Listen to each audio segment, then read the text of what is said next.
In today's rapidly changing world, the role of reliable and accurate news has never been more critical. However, the increasing constraints on media freedom, a climate of fear that is spreading across the East African region when it comes to media freedom, and the rise of fake news has pressed the need for reform and regulation in the media sector. The international training program is organized by the Swedish International Development Cooperation Agency, SIDA, in cooperation with NERES Sweden AB, International Media Support IMS, Pojo Media Institute or Linnaeus University, and Global Reporting Sweden AB. The program brings together participants from different regions, including Southern and Eastern Africa, to engage in critical discussions, share experiences, and develop solutions for improved media policy and regulations. In Tanzania, the ITP program started in 2019. When it started, the program had about 5 modules. One of the modules, the first one was the media and freedom of speech, especially in the issues of human rights and democracy, media and politics, which was the second module, but also the third one was on journalism in relation to regulatory issues, how much or how little or how far media regulations is in our respective country. And lastly, we looked at the institutional changes in the media sector. The important part of the program, I would say, the participants have to formulate a change program, looking at gaps on the areas which they want to work on. ITP1, the pioneers, were focused on promoting self-regulation in the media industry. They aim to have more actors advocating for media self-regulation to enhance a strong, professional, and independent media landscape in the country. Kajubi Mukajanga, Executive Secretary of the Media Council of Tanzania, took several interventions to establish self-regulation in the media industry.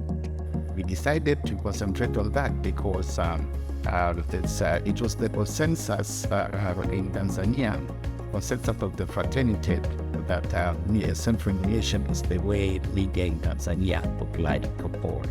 So we decided to see how we can better this our model and to make sure that the present media of Tanzania can meet the public expectations and what expectations are coming with the change of technology, the environment, etc. The second group, invariably, they were much interested in the change project to look at how self-regulation of the social media could be put into place.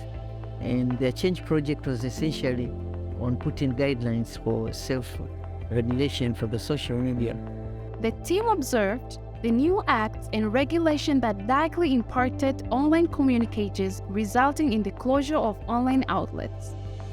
They found lack of self-regulation guidelines in the existing Code of Ethics of the Media Council of Tanzania. To address these issues, the team drafted guidelines for online content producers, drawing on over 30 codes and guidelines for various jurisdictions. I would say that our online content self-regulation, we're pushing at individuals, being keen, being very careful with the type of content they are sharing. That in itself promotes for an individual to understand the need for them to know how to tackle fake news, how to tell what is genuine, how to credit maybe the sources of information, and sometimes how to create content which is undermined or which is hidden in numbers and such. So that now comes to a self-initiative of an individual who is a curator. They identified that the media in Tanzania operated under a hostile political atmosphere and oppressive legal framework. The guidelines were adopted by the Media Council of Tanzania and the Union of Tanzania Press Clubs as part of their respective codes of ethics. The adoption of these guidelines is expected to foster change among online content producers in Tanzania. For anybody who's really following and abiding by that regulation, self-regulation that we provided, they're doing it the right way. The ITP3 team faced several challenges during program implementation due to COVID-19 pandemic, including team members getting COVID-19, securing jobs, and facing health complications. Despite all these challenges, the team narrowed their change project focus to develop an interactive digital media business module which was to address the issue of media economic viability that could be used by media managers and marketing departments to explore and exploit new financial streams. So one among the key findings that we found in our analysis, we came to discover that many media outlets, they don't have relevant media business models to sustain their media houses.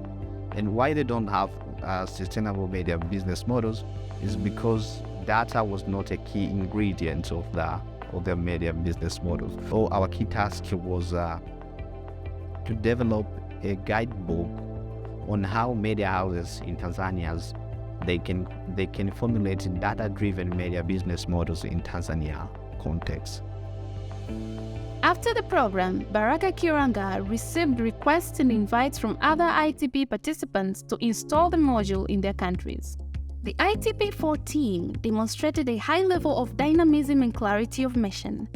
Their change project, Strengthening Efficacy of the Access to Information Act of 2016, focused on strengthening the efficacy of the Access to Information Act and was built around 3 key objectives.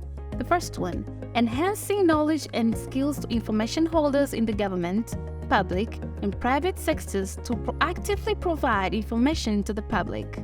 Second, promoting the utilization of the Access to Information Act of 2016 by the media and the public. Third, creating a guide on ATI for information holders. So not only the Media Services Act that we are working on, but we're also working in all the laws that are media related, but they're kind of draconian and they are limiting the media performance in the country. We have also started several initiatives of supporting the media individuals who will face crisis, legal crisis, with what I mean if they have reported anything that the government did not like. So we are working very close to the Government Communication Officers Association. We're also working very close to the Public Relations Association of Tanzania, but we're also working very close to the Tanzania Editors Forum to just make sure that access to information in the country is real and is promoted. Through their projects, the team aimed to empower information holders with the necessary tools and resources to proactively provide information to the public, promote transparency and accountability, and ensure that the Access to Information Act is effectively implemented and utilized by the media and the public. We left the ITP4 program with an obligation, with a commitment to continue to pursue media development in the country. ITP5 is focusing on media mediation and arbitration, giving the media a more flexible and less formal way of resolving disputes by giving the audience a platform to express their concerns. With having this diverse, a very big number of journalists, you can expect that they cannot do everything in a very right way.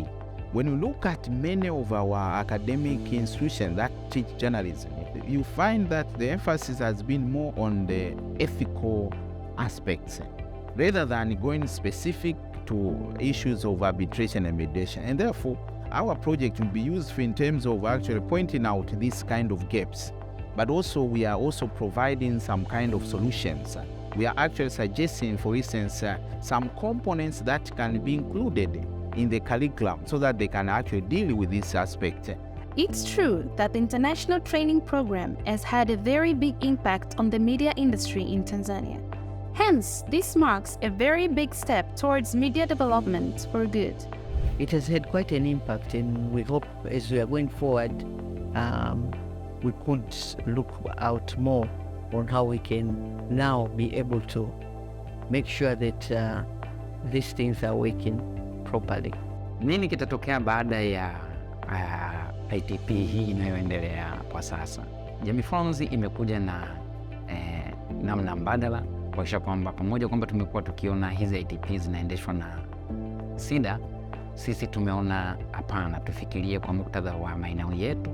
Tutaanza na Tanzania, tuangalie kama tunaweza kufanikisha hapa nchini kwetu, alafu tuangalie kwa upande wa ukanda wetu wa Afrika Mashariki na Kati yani maziwa makuu. Wale washiriki tuweze kukaa pamoja, tufikirie namna gani tunachochea mabadiliko chanya katika mataifa yetu kwa kutumia mafunzo tuliyoyapata kutokana na ITP. Kwa mantiki hiyo, tunajaribu kuyafanya maudhui ya ndani iwe rahisi, tutumie namna tunavyoona katika nchi zetu kuleta mabadiliko chanya.